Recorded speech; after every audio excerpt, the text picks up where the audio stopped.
Welcome to the show. You're listening to The Ecosystem, where we talk with the world's most exceptional entrepreneurs, investors, and emerging growth companies who are all making a difference in the world. The purpose is to be educated, spark a thought, and understand how the ecosystem all work together. All of this brought to you by the team at Fund. This is your host, RJ Pahura. My guest today is Dujon Smith. Dujon is a Midwest lead for Accenture Ventures, forming bridges between global companies and the startup ecosystem. He has worked with Accenture Innovation Architecture for the past few years, and previously he was with Operations Studio, where he was focused as a growth catalyst for Operations Clientele, the $6 billion business unit that provides business process services across more than 40 industries. Dujon has traveled, worked, and studied in 50 countries and is passionate about connecting technology, culture, and education with communities. Additionally, he is a director of development for Definition Theater, the treasurers of the Scenemakers board of the Goodman Theater, an active Chicago mentor here in the startup community. Dujon is also a U.S. patent owner for a luxury luggage brand, as well as a classically trained baritone singer. And when he isn't the life of the party, he enjoys running and trying new fitness classes. For more information, check out fundecosystem.com. Now let's give it up for Dujon Smith. Awesome. Thank you so much for having me. I really appreciate the opportunity to be here on this platform. So I'm Dujon Smith. I am the Midwest lead for Accenture Ventures. A little background on me. Anytime I introduce myself, I always tell people that I am passionate about travel, technology, and education, but my interests have definitely changed over time. So it started off with music. I was a classically trained baritone singer, and I got to sing in beautiful cathedrals. It's been wonderful. In like Italy and the Czech Republic. And then kind of left there because I'm first generation Jamaican American, and my family was like, no, approved occupations are only doctor, lawyer, or engineer. So I was like, okay, gotta pivot. Let's see what's next. And then I kind of traveled down the medical field and thought I would be a doctor. Dr. Smith sounds great. I was like, that has a nice ring. So did some medical missions in Fiji and Natuvu Creek, and then went to Vietnam and worked for Operation Smile for a bit. And life-changing experiences, but I realized at the end of the day, after taking so many tests, that business was probably the route for me. And I got to work for a startup LED manufacturer in Shanghai for a little bit, then moved off to London, worked for their Deloitte US Corporate Tax Group, and kind of found my way into finance and accounting. And it has been such an amazing experience working for a pretty large hedge fund in Los Angeles, and then I kind of segued into Accenture. But yeah, that's a quick little background on me. Hodgepodge all around the world, doing lots of different things across lots of different industries. Awesome. So classically trained musician. Yep. Turned startup guy. Yep. Turned corporate strategic investor venture fund guy. Yep. We all have a little bit of straggly path. Right, it's never a straight line. And worldly at that, too. Yes, How many definitely. countries now? I've been to 50 countries in the last decade. 50 countries. Yeah. Man. Yep. Man. Wow. Yeah, I got to get out more. So Accenture Ventures, what is it? Accenture Ventures is a cool, exciting team within Accenture Technology, within our organization. You know, there's 500,000 of us around the world, so it's really cool to be a part of this small niche team. But essentially just view us as like the bridge into the innovation ecosystem. We connect our Global 2000 clients with the startup ecosystem. Is there any fields of focus or industries that you guys are looking for? And it sounds like there's a renewed focus on Accenture Ventures. I'd love to dig into that a little bit more. No, definitely. So we focus on every industry because our clients sit in all of them, in all geographies. But essentially, when you're thinking, okay, Dujon, what does that mean? You're a bridge. Okay, cool. Essentially, what we do is we partner with these next generation enterprise-ready startups, and we bring those solutions to our clients so that they can pivot quickly. Essentially, outside of partnering, we also tend to invest and make strategic minority investments in these companies for our own organic growth. So it's about partnering, it's about investing, and really bringing these new technologies to bear and to light. Accenture has this long history of working with mature technology players like SAP, Oracle, Microsoft. So Accenture Ventures' mantra, their mission, is to really do that on the opposite end of the spectrum and working with these next-gen technologies. That's incredible. So you invest, you partner, you're looking for, what are you looking for in the companies? And then, what are some of the examples of what, Accenture's offering with them? So we're obviously looking for startups in the spaces of like artificial intelligence, cybersecurity, Industry X.0, those places where we're seeing a lot of growth, even blockchain, that we can bring to our clients. And the whole thing is that today success is about being a disruptor and not being disrupted.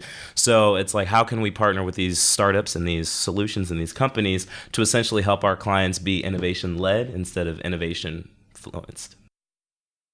That's pretty incredible. So is there, I'm a startup in AI, for example, and, I'm interested in a potential partnership with Accenture. I got to believe you guys, have a lot to offer me. So are people just beating down your door? And, what's sort of the process of which you engage with them? No, definitely. So startups, we look globally. We have people on our team that are really focused on finding the best across the world. And essentially, we partner with VCs, accelerators in our respective geos to identify these startups. At the end of the day, we're looking for later stage, so past Series A, Series B, at least 25 employees, etc. So it's not initial just idea, in the garage of someone's house, but really, are you already enterprise ready? Are you already working with some of our clients, whether they're Fortune 500 or Global 2000? So essentially, that's who we're looking at. And obviously, it's both ends of the spectrum. So we'll partner with you, go to market, and provide your solution in tandem with ours to our clients. Or it's like, you really have the next big thing, so why don't we throw some money as well? I love it. So you mentioned partnering with VC funds and also some of these later stage companies. What's the team like at Accenture Ventures? I know you're leading up Accenture Ventures here in North America. And what is your team like? Is it do you have multiple people in diligence? Do you have people that are scouting new companies to work with? And then also, if you wouldn't mind talking about the fund size, or is it just unlimited because Accenture has a ton of dough? So yeah, we're working in 40 plus countries. We have lots of what we call these geo leads. So I manage the Midwest region. So there's around like 14 or 15 states in the Midwest that I'm responsible for. So the clients here and connecting them with the best startups in this region and also globally. So we have individuals on our team who lead kind of the geo or efforts. And then there's what we call like our segment leads. And these are people that are identifying startups from a technology lens as well as from an industry lens. So that's kind of how our team is made up. Those who are sourcing and identifying the startups, and then those like me, once they're sourced and identified, we're going out to our clients and saying, hey, here's the best cybersecurity, here's the best blockchain. What challenges are you having? How can I help you, pivot tomorrow with this new startup solution that we can deploy today? Outside of that, I would also say that from my geography, it's not just about knowing what the best AI startup is, around the world, but how can I also have a local pulse on the market to know what's doing well here in Chicago or Detroit or Iowa? Because sometimes our clients with their own, corporate citizenship initiatives want to invest in the local communities that they're headquartered in. So how can I also help them to tap into the startup ecosystem here? Awesome. So is there a fund size? Is there certain size checks that you guys are writing? Are you signaling or I guess syndicating along with other VC funds, or is it a set amount that you're investing in each company, or is each one unique? Yeah, so we have around 30 plus strategic minority investments. I would say the size, is over $1 million, probably under 10 mil. And our fund, it's pretty sizable. The details I'm not sure if I can share at this time, but just know that, yeah, we do have a sizable fund, and we're constantly looking on a rolling basis of new SMI candidates. Awesome. So I have to believe like the diligence side of this too, when you guys are out scouting new deals, there's just a plethora, right, from what you see with all of the talented consultants and everything else that you're working with. Is there something that makes you very excited right now in terms of technology or in terms of what your team is seeing as the next wave of innovation? I am honestly, personally, just really excited about everything that's happening in the applied artificial intelligence space. there's so much work that has been done over the years, and even in my background in finance and accounting, of work that I've been doing that's just been so mundane and so time consuming. Yeah. And to be working at Accenture now and seeing these tasks being automated and utilizing, artificial intelligence advisors to do that work that I would have done in the past so that I could focus on more value add work for the organization. That's what's really exciting me right now, is just freeing up the time of individuals so that they can focus on things that actually matter and that they can actually provide value to their organization. Can you give me some examples of recent strategic minority investments? I know we talked, you mentioned the word minority investments, and then we hear Accenture Ventures. What does that mean, and how does DEI, come into play with this venture fund? So it's the strategic minority investments, just having a minority stake in the company and not necessarily tied to diversity. Got it. Okay, good. Yep. But some examples of our recent SMI investments, something like Splice Machine, and it's an artificial intelligence platform, basically around data governance, data quality, and helping our clients around that. We invested in P97 Networks, and it's a cloud-based mobile commerce platform, which is good. We think in retail and, pump systems. And then Malong Technologies, and that was our first SMI investment in China and in their whole artificial intelligence scene. So that was pretty huge for us to really step into that market and make our first investment in China from an AI perspective. That's pretty incredible. What about DEI? Is there much that Accenture Ventures is looking for diversity and inclusion in the fund itself? I think that is something that is really, really at top of mind for Accenture, just globally in general, from the people that we recruit to the organization to the investments that we make in our community and in the startups that we work with. It's something very near and dear to my heart, and something that I was very excited in stepping into this role, because I think if you've heard of Chicago Blend, which is a great initiative in the VC space to really make sure that there's more diverse and inclusive talent at the executive level of the VC, so that more funds are hopefully going to women and minority-owned businesses in the Chicagoland area and the Midwest. I think it's really key, and something that is my own personal agenda to do and to commit to as I'm looking for potential startups to submit for a strategic minority investment within Accenture. Excellent answer. I know it's a renewed focus for everyone, and you mentioned Chicago Blend. I've been seeing more and more on that, of incorporating DEI. Just this morning, we had a very well-known entrepreneur woman, successfully led 2 other companies as CEO, and it's a very renewed focus right now, and I know Chicago Blend's doing a lot for that as well, with diversity for the fund managers as a whole. So exactly. So I'd like to get into this a little bit more. It's interesting, your background, right? Mm-hmm. How did you get into, from a classically trained musician to traveling the world over 50 countries to Accenture Ventures? How did this all come about, and what opportunity did you see that, you said, hey, this is it? Mm-hmm. For me, as I said earlier, it's never a straight path. It's always winding, hitting a bush there, a fire there, whatever it might be. But I would say after my time working for Deloitte, I wanted to kind of venture into the entrepreneurial path. So took a step back for a moment. I was tired of keeping up with U.S. corporate tax codes while living in London. I loved London, but I just hated working in tax. And essentially, I took some time to just think about, as any entrepreneur does, where's a void in the market and how can I fill it with a strong business? How can I use my creativity?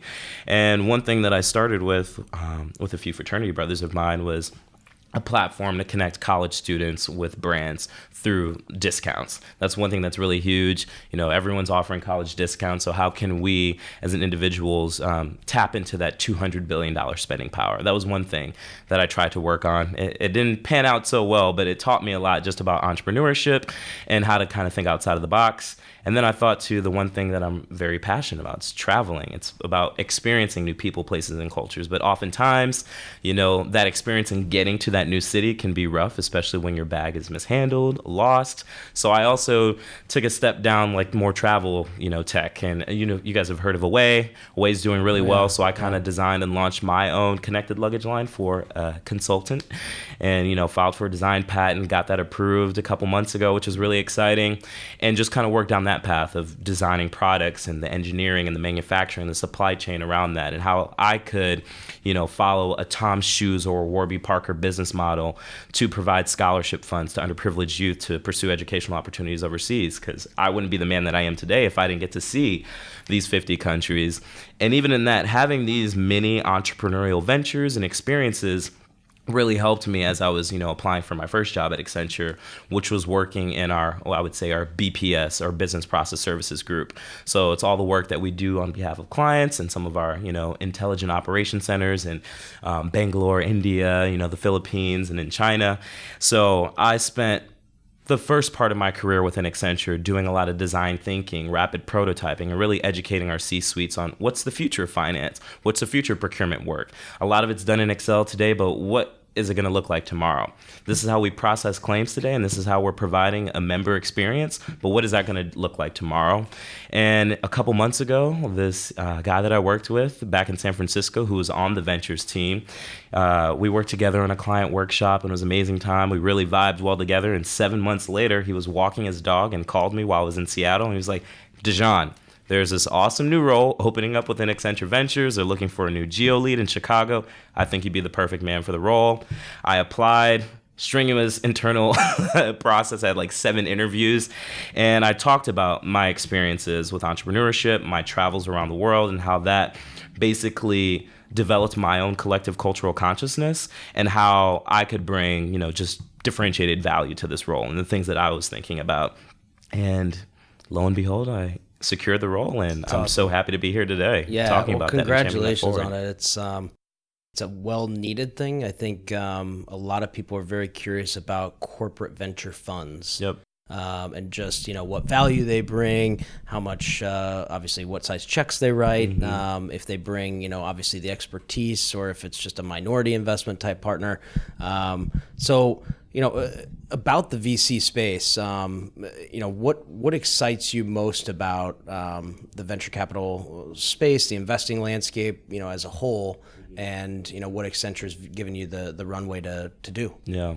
It's so exciting being within this corporate venture capital world, because you have, the branding of Accenture, you have the security of Accenture, and the unique value that we bring to the table is that I do think we are the epicenter of the innovation ecosystem. We have the industry expertise, the knowledge, the workforce, the people, the staff, the talent to really provide these startups with everything they need in their arsenal to really win. The connections they need to our clients. I mean, we work with 95, 98%, of the Fortune 500, the Global 2000. So we bring a lot to the table, whether we're just partnering with a startup or whether we're investing in a startup. And that's what really excites me, because I can just come and say, I'm a part of Accenture, and I can just see the young eyes of these startup founders just, Accenture, exactly. Awesome. It's huge, yeah. And what's really exciting me overall about the VC world is just their power to totally change a community. Just seeing what's happening in Chicago over the last several years, our returns have been higher than the coast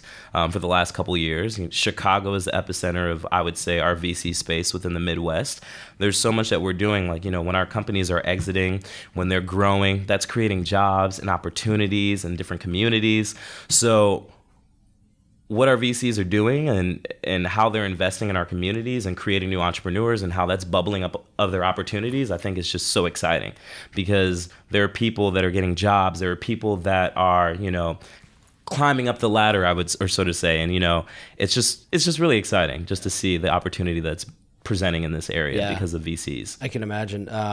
How do you find yourself working alongside in maybe a syndicate role, or just alongside in general with other VCs, thus far?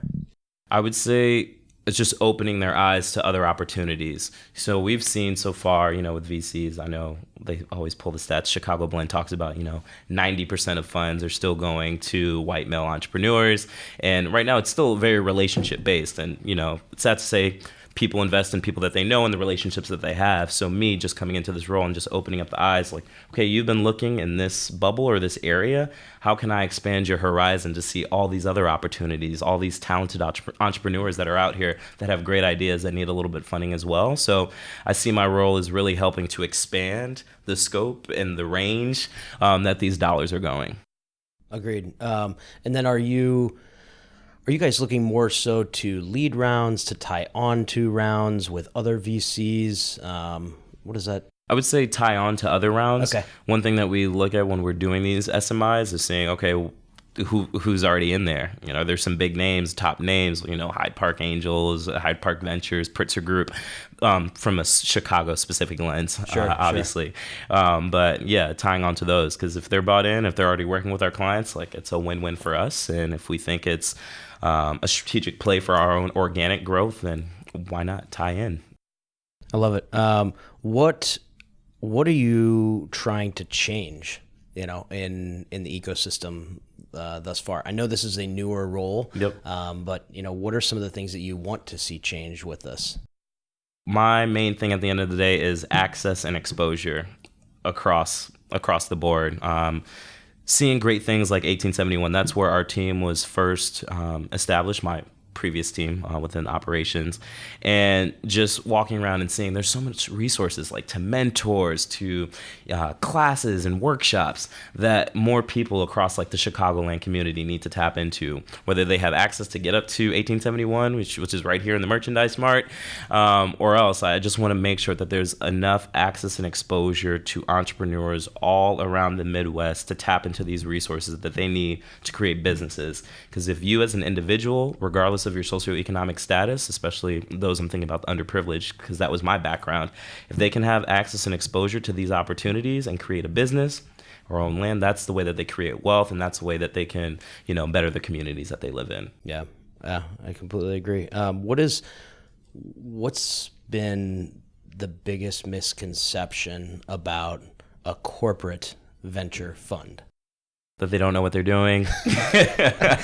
Right? They're writing checks, and Okay. it's like an R&D department, innovation hub. Mm-hmm. I'm sure you've heard it all at this point, right? No, definitely. So what are some of the misconceptions that people should know? I would say it's just, look, they don't know what they're doing. They just have these big, huge checkbooks, and but I would say for Accenture, we definitely have that expertise. We have that knowledge. Our hands are everywhere in the marketplace. So when we're going after it, we know what we're doing, and we can also help our clients who want to set up similar arms to do that as well, so that they can source and identify the best possible sources. Because at the end of the day, we just want to see our clients succeed. And I know, like I said, it's normally either an innovation hub or a research and development R&D department with a little bit of capital sprinkled in, right? Yep. But I think you guys bring a totally different plethora of consultants and experts in the field that are doing this, and it sounds like you've got a very large team that are vetting these opportunities, and then you're syndicating alongside of these funds. So it's no wonder that they're very successful. How about any unicorns in the fund yet that you know of? Not that I can share at this time. Okay. But be on the lookout in the newsroom. There's going to be some great stuff coming out. Awesome. But yeah, at the end of the day, we're not trying to be like an innovation petting zoo or a show and tell showcase. It's about applied intelligence. It's about applied value for our clients and for our ecosystem and just in general. Yeah, I love it. So when you talk about the fund and the misconceptions that we don't know what they're doing, how is Accenture different from other corporate venture funds, and how are they making their mark in the ecosystem today? I would say one thing for Accenture, because we have clients in every industry and we work in every industry, we see it all. It's like, imagine looking at a map and just seeing Chicago versus you being in Chicago. If you have that bird's eye view of you seeing all the different neighborhoods, you know how everything works together. And we can take learnings from one neighborhood, say Pilsen, and compare it to what's going on in Andersonville. So having that bird's eye view and that full sort of ecosystem lens of everything that's going on, we can take, hey, here are some learnings that we see in a resources space that we can apply to health and public service that can then be applied to CMT. Oftentimes, when you see other organizations start these funds, they're just really laser focused on their industry, but there's a lot that they can learn from other different players. So I would say that's one thing that really sets us apart, is that we have that full lens and that full scope, and we can kind of see everything. Yeah, no, I would agree, and a very large team to help out with the diligence. Exactly. What's interesting to you about working with these startups? I know you said you had a startup background. Mm-hmm. You've been a part of other startup businesses. Mm-hmm. what are some of the things that you're looking for, in these startups when you're evaluating them, and how do you go about that initial conversation to know if it's a good fit for your team to pursue? It's all about, first I look at the team. Like, why are these people together? What's their why? Not just the what, here's my solution, but why are they together? Why are they passionate about this potential solution and business that they're creating? And also, when I look, it's just when you see an entrepreneur, you call them a mover and shaker, an innovator, a change maker, whatever it might be. If they have a solution that I can understand in 20 seconds, I'm bought in.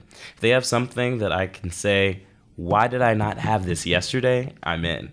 And if it's something that I'm hearing our clients are saying constantly again, it's like, boom. It's a win-win, because there's just so many times, obviously I talk to startup founders and we get caught up in the jargon, the commodity language, and you just hear all these buzzwords and you don't know what's really going on. But when I can just meet a startup team that says, this is the problem that we've seen in the marketplace, here's our solution, and this is why you should work with us, and this is why you should bring it to our clients, I'm sold. Plain, simple, weekend language. Yeah, no kidding. So that's interesting too, when you're going out and finding these companies. We're here in Chicago today, but you mentioned 1871 and some of the local players, right? Yep. You're worldly, right? So where do you find other deals? I mean, and what do you very specifically look for? Because it's like, whether it's a niche focus that you're looking for or something super specific, how do you put that on your radar in all the world? Yeah, so I would say there are individuals on our team that are focused on the whole world. I am just focused on the Midwest, which kind of, shortens my worldview just to a few states here in the U.S. When you talk to my family and friends, they're like, oh, man, now you're not going to go anywhere cool anymore for work. I'm like, no.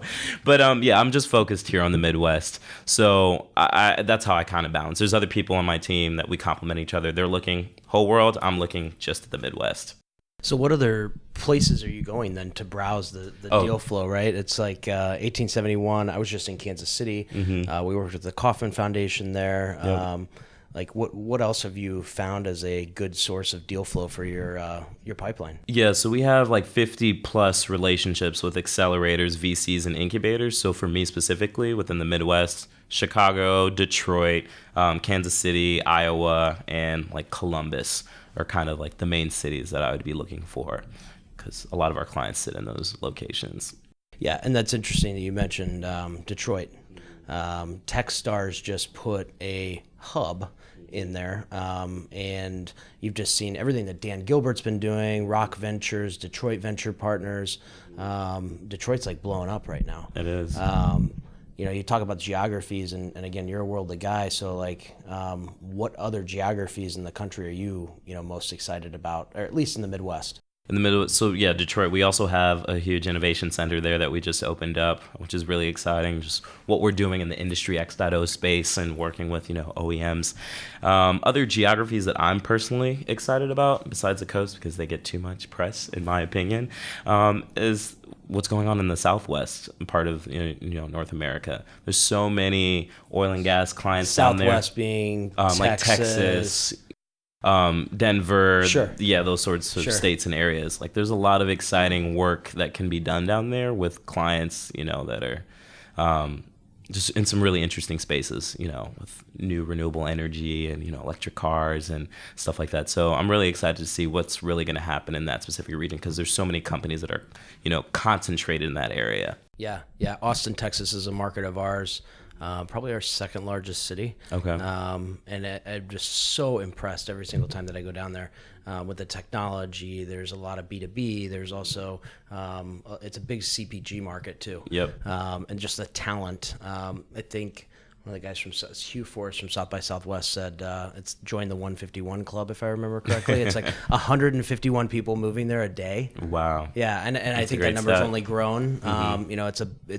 It's a different form of hipster Chicago. Yep. And by the way, it's sunny there all the time and warm, as opposed to this cold winter day today. So. What other areas besides Detroit, Austin, that you guys are looking for geographically? Do you do anything in Kansas City? Anything in Omaha? I know you mentioned Denver. Denver's another exciting market. I think there's a lot of up and coming innovation there. That's also another big CPG market. What other markets are you most excited about? Outside of my region, Atlanta, I have another colleague that's down there, and she's seeing some really exciting stuff down there. And then Minneapolis. The Mall of America. Yeah, the Mall right? of America. Isn't that where that thing is? Know? Yeah. I think I went there once as a kid. What's going on in Minneapolis? We have some CPG clients up there as well, but Minneapolis, I think there's some exciting stuff that's going on. I can't fully talk about yet, but okay. Yeah. Okay. I'll that leave sounds it there. Good. It's funny, being Midwest, it's us Midwest folks just build cool stuff. We're good, genuine people, right? Exactly. Interesting. All about the talent. Yeah. It's interesting because I was just speaking with Betsy, who's the CEO of 1871, a couple weeks ago. So the Chicago Loop Alliance held this global business district learning expedition where they had global business district leaders from cities like Casablanca, Toronto, Harlem coming in to see like what they need to do to attract startups to their downtown areas and their regions. And it was interesting for us talking about what is the relationship with universities and how you're attracting talent and professors and how can you leverage them to possibly license their intellectual property to potential startup founders to create jobs and influence there. So there's just a lot of cool cities out there that are very interested in becoming the next Silicon Valley or being a hub for something within the startup space. So I'm really excited to see what those cities are going to do for their 2025 or 2030 vision moving forward. Right. How do you work with those ecosystems at a local level? Like when you go to Detroit and when you go to Austin, is it something where you partner up with incubators, accelerators? Is it something where Accenture looks and hosts their own things? Who do you partner with basically to, get access to those networks?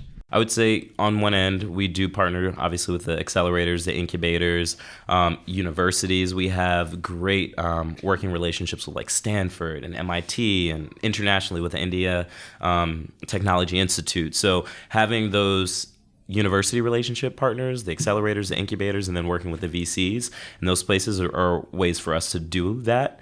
On the local level, we have great local market development teams and marketing teams that, we have, seats and board seats and memberships to various associations and organizations within the city so that we can keep a pulse on what's going on from a civic, corporate, private standpoint. That's awesome. So when you work with companies, what sort of role do you take when you actually decide to, pull the trigger, write a check? Is it an active one, or do you do a board seat? Are you along for the ride as a more passive investor? And what are some of the things that you're going to be looking for as follow-up from the companies that you're investing in? I would say from our investments, our SMI, we're not really looking about capital appreciation. It's more about developing our own organic growth. So we are taking a seat in the back and just going along for the drive. Awesome. Cool. So a little bit more about the focus that, you guys are interested. We talked a lot about the technologies that you're looking for, the technologies even across the Midwest, more specifically. But, is there more focused areas of investment that, you are very specifically looking for with Accenture? We invest in companies to help us accelerate innovation to our clients in specific priority areas. Those are digital, cloud, security, artificial intelligence, big data and analytics, blockchain, quantum, Industry X.0, and then also the future of workforce, which I think is key. It's pretty crazy because a lot of that stuff didn't exist 10 years ago, right? Nope. And if it did, it was like on some big computer that we didn't know about, or a lot of people were not talking about, at least in the Valley, right? Mm-hmm. So how do you think you guys continue to humanize that, right? Because a lot of it is so over a lot of people's heads. What are some of the simplest forms that you are looking for when you're going out for these types of investments? One thing for me that's really huge, it's empathy at the end of the day. Is really just putting yourself into the shoes of the individual that's going to be affected by the technology that's going to be implemented in an organization, and just being able to articulate or storytell in the right way of saying, look, once this is implemented, this is what your life is going to look like in the future. Today's sorrows are gone because tomorrow's bliss is going to be wonderful. Like that sort of mindset, like it might have taken you 12 hours to get trained up on this nuclear power room or control room, but tomorrow with AR and VR capabilities, you can do this and simulate this an environment that's going to make you more successful in the future and get you to get trained up and start providing value to the organization on day 2 instead of day 15. I love it. So just being able to humanize that in that way and really using empathy and design thinking, those sorts of things. That's excellent. Do you have any examples of how you've worked with some of the companies or clients, I guess in your case, through the Ventures program, that might be relatable for the listeners? I would say for me, because you guys know or hearing, I love to travel. So one of my favorite hotel chains, Marriott International, we worked with them to develop their travel incubator. And essentially we sourced probably... Marriott has a travel incubator. Yep. Wow. What is the future of the travel experience? When you go in, you can open up your door with a phone, Alexa in the room to order room service, a bot coming to deliver water, like so many crazy things. Just think these companies have to constantly innovate to create an experience to make you want to go back and to choose their rooms over and over again in their brands. So how can we help them kind of reimagine what that traveler experience is from check-in to check-out? So we developed an incubator program for them, sourced and identified all these great startups, and they ended up choosing 4 out of the 5 to do some proof of concepts and MVPs with. So that was really exciting for me to hear about that initiative and what we were doing with them. That's really interesting. So like anyone that is potentially creating, I know there's a company here in Chicago that has created something for the hotel industry. So that'd be a spot for them to check out. There's a million ways to make $1 million, right? Exactly. Very interesting. Mm-hmm. What about the set? Are there any set initiatives that you guys have in the immediate future, maybe in 2020 or in the next 3 to 5 years, with Accenture Ventures? Do you want to invest in X number of companies? Do you want to deploy X dollars of capital? Any other big ticket items that you're looking to accomplish worldly? Big ticket items that we're looking to accomplish, just continuing to invest in the communities that we are active in, I would say is my main thing that I can share at this time. Okay. Outside of that, I'm just really excited about what the future is going to look like. We look back to 2000, you think more than half of those Fortune 500s are gone. It's taking 3 to 4 years for a company to get $1 billion valuation. There's just so much momentum and technology just continuing to change the way we work, we live, and how we interact with one another, that there's just a lot going on that it's just, I don't know. If I said a big ticket item, it might change tomorrow after I say it. So really excited about what's going on right now. Yeah, different world we're living in, and very exciting times. So where can people find you? Do you want to be found? And where can people find you? How should they get in contact with you if they're looking at a potential joint venture with Accenture Ventures? Yes, you can find me online. It's Dujon, Dujon, C. Smith. I'm on all social platforms, Twitter, LinkedIn. Twitter and LinkedIn. Okay, yeah.